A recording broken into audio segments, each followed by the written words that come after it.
Heat check. Basketball, basketball, college.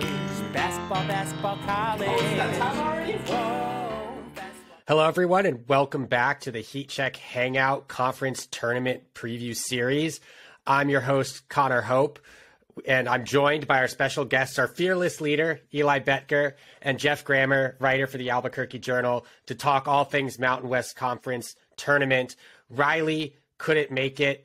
He says that he had a conflict. My belief is that he's just salty that the Mountain West is ranked ahead of the ACC on KenPom. Brian also couldn't make it, probably a little bit upset that San Diego State wasn't the best team on the West Coast like he said they were going to be preseason. But we'll make do. We have two brilliant guests. Both of them are experts in the Mountain West. Thanks for joining me, gentlemen. Yes, thank you, Connor. Yeah, absolutely, man. Glad to be here. So we'll just start by looking at the bracket for the Mountain West tournament. It starts on Wednesday with a game. I think the first game is a tip between Colorado State and Fresno State as the 8-9 seeds. You also have UNLV against Air Force and New Mexico against Wyoming. The big surprise there, Geoff, is no San Jose State in the first round of the Mountain West Conference. Tell us a little bit about how Tim Miles got this San Jose State team that hasn't had a winning record until this year in the Mountain West. They haven't had a winning record in conference play since they left the Big West in the 90s. Tell us a little bit about their kind of successful season from January onward. I'm going to start with when he got the job, and it'll come across as a slight. That's what this time of year is, right? No matter what you say, people can take it as a slight. He started with inheriting Omari Moore. And I don't know that a lot of people realized how good Omari Moore was. And I don't think anybody said, oh, Tim Miles inherited this stockpile of talent. But it is worth noting that Omari Moore has developed into not just a good player, but an absolutely fantastic player for San Jose State. One that obviously in the media side of things was the player of the year in the media poll. And he is an absolutely multiple level threat, NBA prospect in my mind.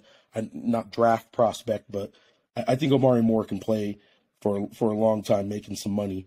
And he might be the best, the highest level pro prospect in terms of what I'm looking at least this season. And he's really good. Tim Miles found a way to use him the right way and get the most out of him, but also these other parts, right? Like, he has size, he has length, they rebound. Their rebounding margin isn't just first in the league. It's first in the league by an awful lot. It's one of the best in the nation. So I think Tim Miles just kind of was able to do in a short amount of time what he did at Colorado State, and that's implement a mindset and a culture of rebounding, and you better defend. I don't know that you're ever going to be accused at San Jose State of being spectacular offensively, but you're a team that's going to defend. And for the most part this year, you can throw out a handful of games where maybe you could argue they didn't. I think I was at a couple of them with the really good offense for New Mexico. But for the most part, I don't think you could argue that San Jose State wasn't in it defensively in just about every game they played this year. And that's what Tim Miles was able to get them to believe. Didn't have a lot of hiccup games where they lost games to lower seeded or lower teams in the rankings. He won the games they were supposed to. San Jose State has not always done that. And then they picked off a couple teams along the way. And you can go through that schedule and find a couple games that he picked teams off, and you're like, wow, San Jose State beating, Nevada, San Jose State beating, I think, the Utah State, or the Boise State game, like just some real surprise wins. But in hindsight, maybe it shouldn't have been that surprising at all, because he had them playing pretty good at a good time, really since, like you said, since January on. Eli, on the flip side of surprises in that first round, people who haven't really been watching Mountain West basketball and just looked at preseason expectations versus now might be surprised to see where Colorado State and Wyoming sit in the Mountain West basketball standings. What happened, I guess more so with Wyoming, but even Colorado State, that's put them in this situation where they are playing in the first day of games in the Mountain West? Yeah, well, you can't ever chalk up an entire season to injuries, but in large part, both these teams were significantly impacted by the injury bug, especially Wyoming, and so much of the off-season pub for them when they were receiving some top 25 recognition from national outlets. It was returning Hunter Maldonado, Graham Ike, and bringing in 3 Pac-12 transfers. You kind of felt like that was going to be a recipe for quite a bit of success for this team, and it's the reason why, at least in my preseason ballot, I had them at number 2. It's still a little bit of a distant number 2, but a number 2 behind San Diego State. Did have some questions about kind of the spacing within this team because they are such a post-oriented team. At least they were last season with Maldonado and Ike running the show. And they lost Drake Jeffries in the offseason, who was their perimeter sniper and was the guy who could space it out. But they just didn't have the answers, and they came out of the gates really slow and just did not find a way to bounce back. At least with them, that's kind of how the season unfolded, and never were really able to put it all back together. Even a lot of their guys who were playing weren't healthy necessarily, and there were some really short rotations. And I mean, you compare this year's Mountain West to Mountain West in years past, and being a KenPom 130, 150, that's sometimes kind of middle of the tier team in the Mountain West, and this year that's the bottom of the barrel, and that's just kind of how deep the league has been.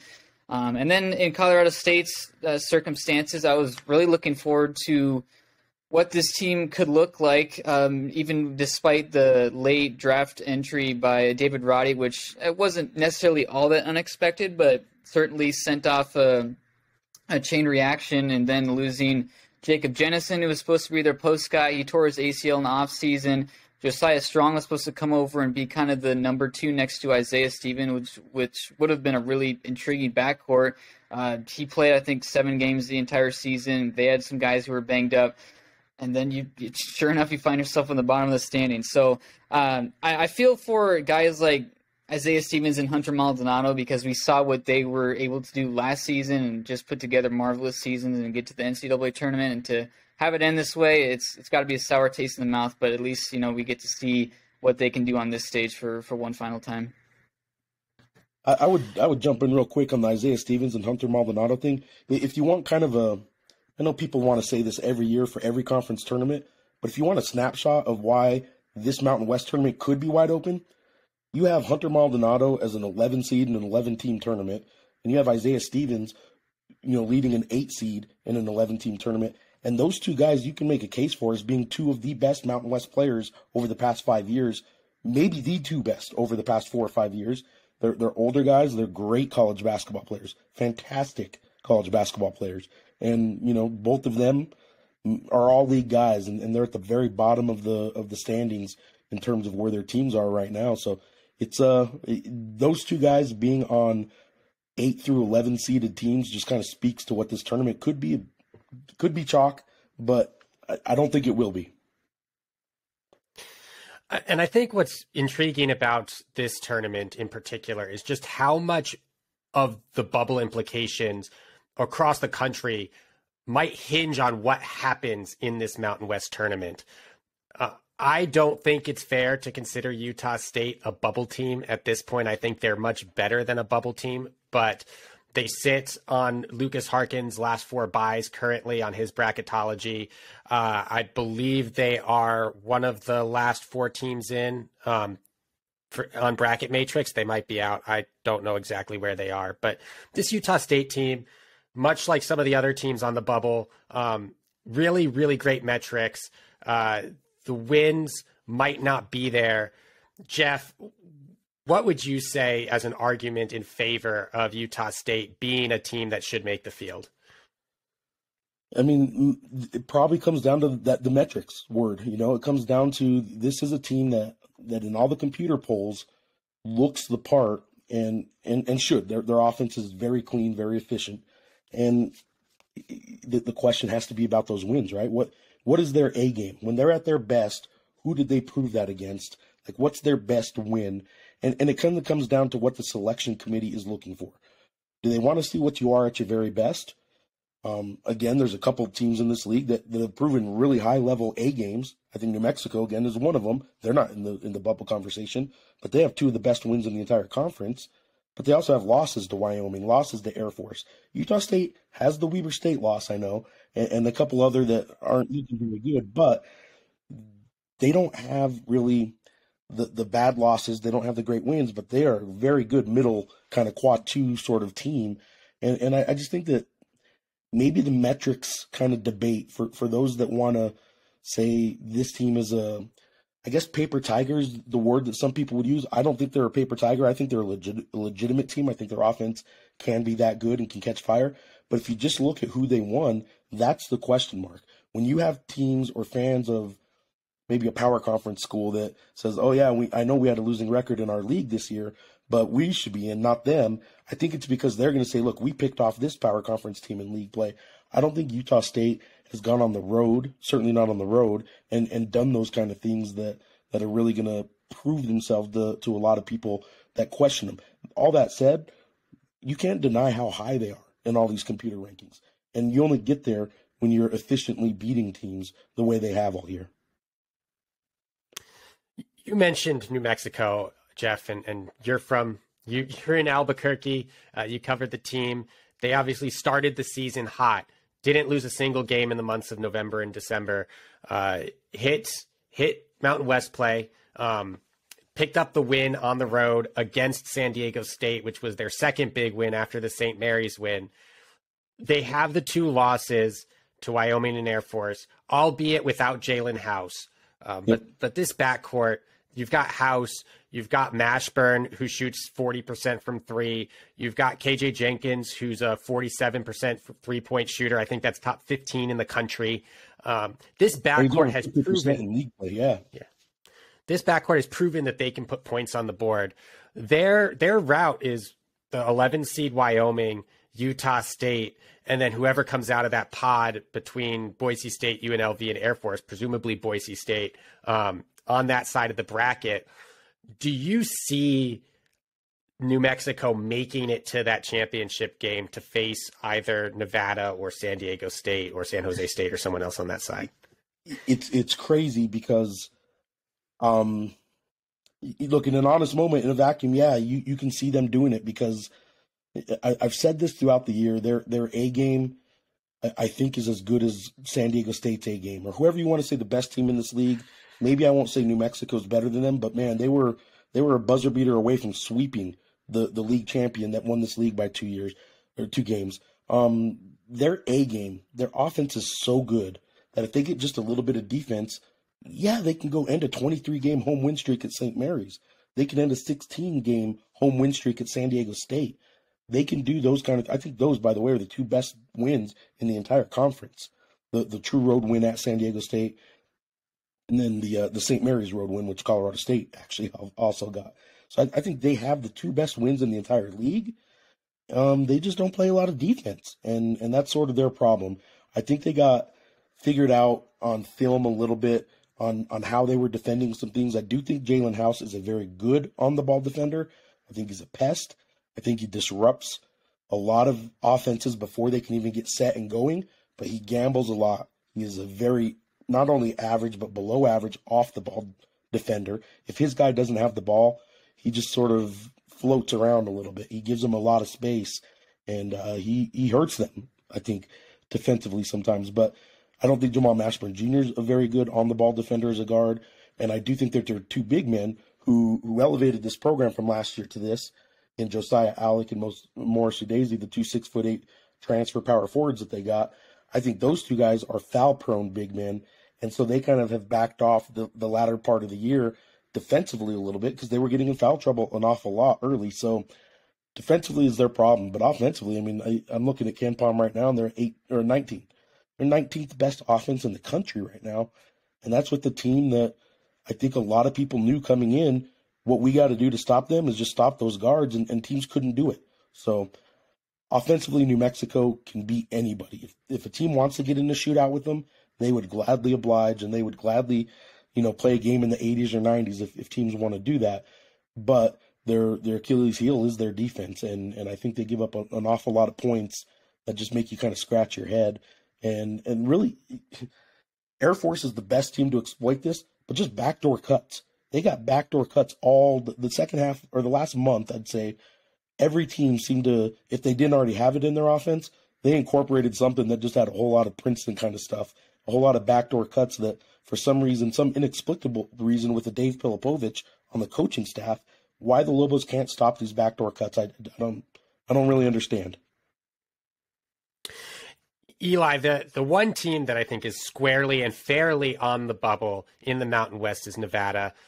Probably would have been safer if they had won those last two games against Wyoming and at home against UNLV. But as it sits, they're one of the last teams in on Lucas's bracketology. Probably need to win two to get in, because a win against San Jose State, while good, is probably not shifting the needle enough to protect them from potential bid stealers, knocking them off the bubble. Led by Keenan Blackshear, they've got Oregon State transfer Jared Lucas shooting 38% from three. I wouldn't go as far as to say that Will Baker's a unicorn, but he's that 7-footer that you need to respect. He shoots 60 some odd percent from 2-point range. You can't foul him because he shoots 85% from the stripe, and you can't sag off of him because he can hit the three at a pretty decent clip for a big man. What does Nevada have to do first against San Jose State, but then against San Diego State to get that much needed win to make themselves a little bit more firm in the field? Yeah, it's an interesting position with Nevada because, to be quite honest, I think a week ago we didn't really expect them to be in this position where it is kind of a backs against the wall situation. If they don't beat San Jose State, I don't think it's going to happen. I think that just puts you in a situation where you've played your worst basketball at the most important part of the season, entering the NCAA tournament, presumably with a 3-game losing streak. That's not something that happens very often out of the Mountain West. Even if that would be, I believe, a Q2 result on the team sheet, it wouldn't be a good mark at this point in the season. I think for this team to get by San Jose State, which they did do recently, they had the 15-point win on February 21st. I thought they did a pretty good job against Omari Moore in limiting him, and I think a lot of that has to do with just the overall length and athleticism on this Nevada team. That's been one of the things that has stood out for me about this team. I think that's kind of one of their better qualities that they have displayed throughout the season. So that's something that I think that you initially point to, and then of course, like, not letting any of their secondary players fill it up, because they do have good perimeter shooters on San Jose State. They love to crash the boards, which could potentially be an issue, at least from a rebounding margin standpoint, because Nevada isn't a team that really does a whole lot of that. They're one of the weaker teams in the country as far as second chance opportunities. So that you kind of enter that situation where that's already immediately kind of a coin flip game. I feel like that one could go either way. And then you're met with the opportunity to then play San Diego State in the semifinals. So that in itself is a pretty challenging route for Nevada to go. I wouldn't be too confident necessarily that just one win will get the job done. I think if you beat San Diego State, you're absolutely in. I think that would pretty much seal it. But it's not an easy draw for Nevada at this point. I don't think this is the situation that they would have expected even as recent as a week ago to be in this spot, because this is a team that has a lot of talent. They have great shot makers on this team, but they just have not been playing very good basketball this last couple of weeks. So we'll finish off with a few rapid fire questions. The first question I'm going to have for each of you, and I'll give my answer as well, is I understand that there are a lot of really exciting players in this Mountain West Conference this year. What is the one player that fans outside of the Mountain West should make sure that they watch in this tournament? Could be a top player, could be an X factor that might not be that number one scorer on their team, but one player you think fans will be excited to watch and could help inform their decisions on their brackets after Selection Sunday. Geoff, we'll start with you.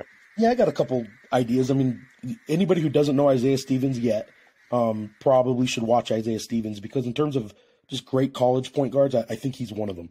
And I think he got overshadowed an awful lot. Right, I understand why a year ago with David Roddy, but I think Isaiah Stevens is a great player, but he is their star. I think a guy like a Max Rice at Boise State, when he's on, if you look at what he did against New Mexico and the way he closed out that win against San Diego State, I think Max Rice is that kind of guy that you could either love or hate watching him, depending on who you're rooting for in that game. I think Max Rice has developed into one of those college basketball players that you can love or hate. And again, the team I cover, I think, has three really fascinating offensive talents in Morris Udeze, in the post, and then Jamal Mashburn Jr., who led the league in scoring, and Jalen House.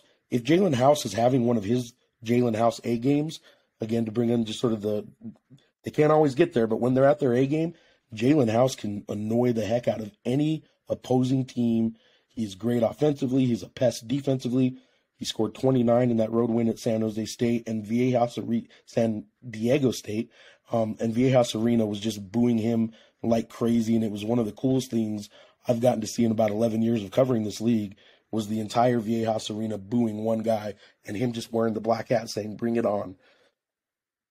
I think from my perspective, I think a couple guys that I'd like to note. I think everyone knows about Matt Bradley at this point, but Lamont Butler, I think, has had a really intriguing season. He had just a disastrous final to the Arkansas game in the Maui Invitational, and that was just a moment that you really never like to see a college athlete go through. But he's bounced back. He just recently hit massive game winner, and has had some really big moments. Plays great defense. I think he's kind of been this type of maybe Swiss Army knife doesn't really do the justice for what he brings to this team, but a great defender, hits shots, and I think he's a player who can really step up and make big plays for San Diego State. And then I think one other guy from maybe one of the lower seeded teams is EJ Harkless, and I entered the year for UNLV not really knowing who their go-to guy was going to be, and now we look up and Harkless is averaging almost 20 a game and just finds a way to get buckets, draws a lot of fouls, gets to the free throw line. Still kind of waiting and seeing if UNLV can make a run in this tournament. Harkless could be a guy who could really fill it up and potentially get a win or two in this tournament. Yeah, I'm just excited to see it. And I know players don't. They say they don't take offense to certain decisions made in awards, but if one player is gonna go on a tear in this tournament, it's Stephen Ashworth. He was the only other player to receive multiple votes for Player of the Year outside of Amari Moore, who won it, but didn't make the all-conference first team. Averages 16-plus points per game, shoots it at 47% from three, one of the most efficient scorers in the conference. Could be the reason why Utah State knocks off a team in March as a 10 or 11 seed if they make it. So I think you're going to want to watch Ashworth play, because if any player's going to play angry and play well, it's going to be him. Next question.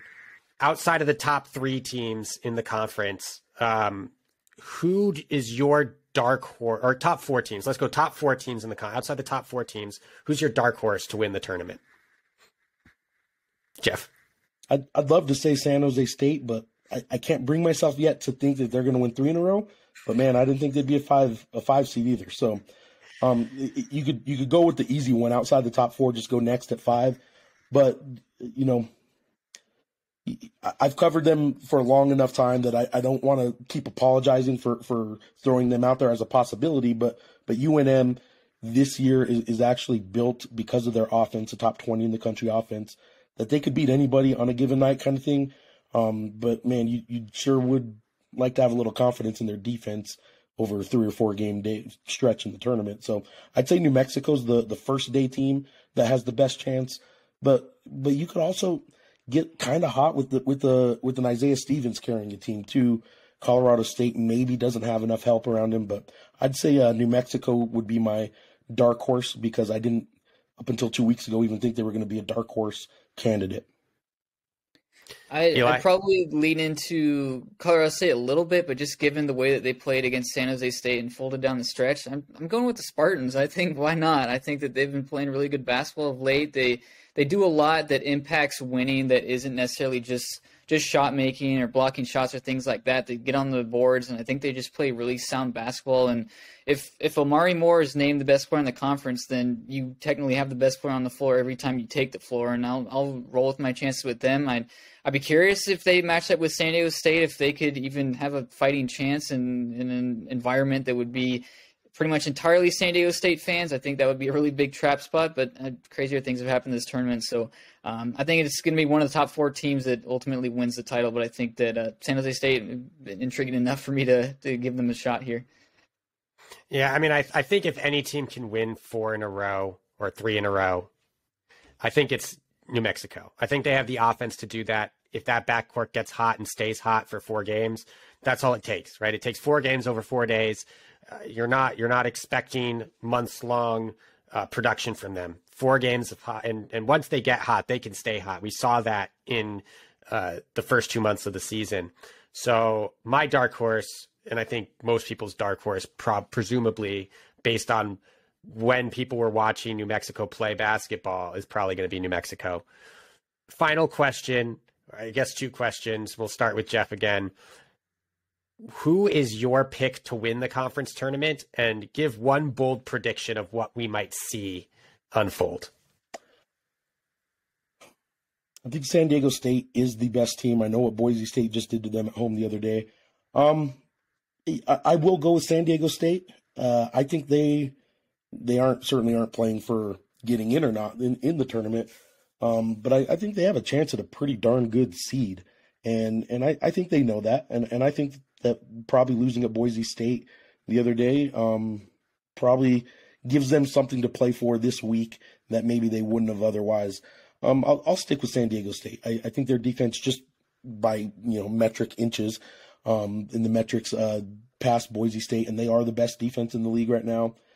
They don't protect the rim as much as they did in years past, but they're good all around defensively.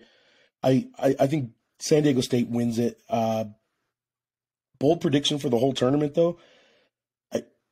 I don't know who the teams are going to be, but I do predict a little bit of chaos. I know you go into tournaments sometimes thinking, oh, anybody can win it. It's going to be wild, and then it's always chalk. It rarely plays out that way.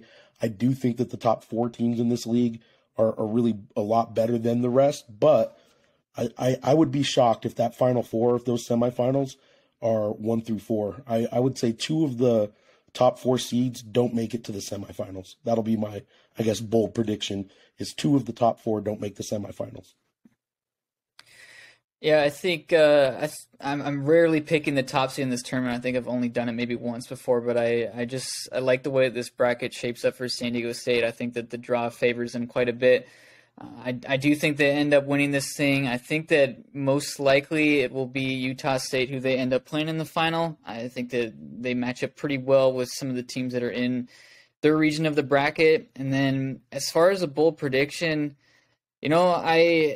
I want to say I've been waiting. We've talked about on this show and this website quite a bit about the emergence of Darion Trammell, the Seattle U transfer, and he's had his moments. I've watched him play quite a bit up in my neck of the woods, and he's had moments this past season where he's really broken out and done some things, and he's had games where he's been quiet as well. And I think throughout this tournament, I think that this is an opportunity for him to really establish himself and his type of playing style, which he plays exceptionally quick. He can fill it up, and when he does get hot, he can hit a number of threes in a row, which he did just this past week, and turn a lot of turnovers into points on the opposite end.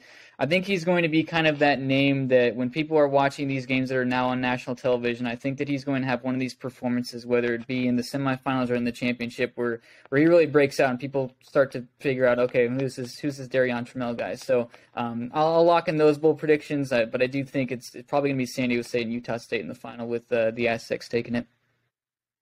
Yeah, and my championship pick is Utah State.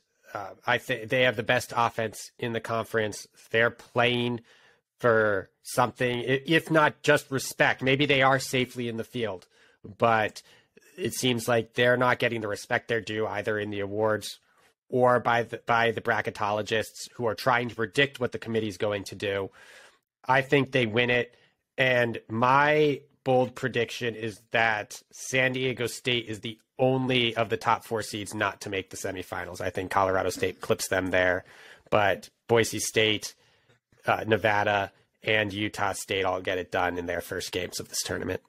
Oh, I like it. So the fact that you just had 2 people predict San Diego State winning this thing, and you're saying they're not even going to win their quarterfinal, and I don't think either one of us are like, oh, that's a horrible prediction. Like, it should be fun. This should be a fun week. Yeah, absolutely. It's going to be a fantastic week. Thank you, Geoff and Eli, for joining me. With that, I'm Connor Hope. Make sure that you tune in to the 4 conference tournament previews that are going to be coming out today, this one being the 4th, and the 3 that will be coming out tomorrow.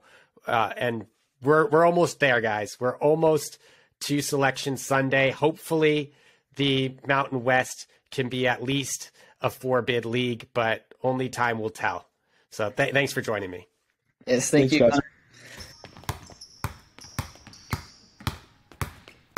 Basketball, basketball, college.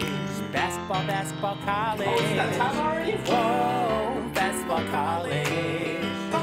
Basketball, basketball, college. Basketball, basketball, college.